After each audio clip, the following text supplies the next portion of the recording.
Hey guys, welcome to my channel. In this quick tutorial, I'm gonna show you how you can see your Facebook archive stories. It's super easy and we will make sure you get it right. So let's open up the Facebook app. Here you have to go to your profile. Now you have to click on three dots and here you can see archive.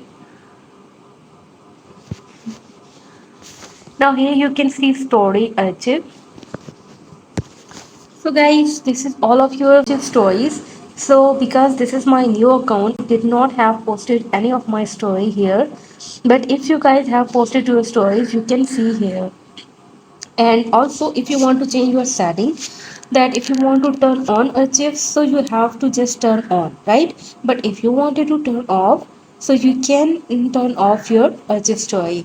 And now this is giving me the option to add a story. When I add a story, it will always be saved in my archive. So whenever you want to see your archive stories, you just came here and you will be able to see your story. So guys, this is how you can see your archive stories.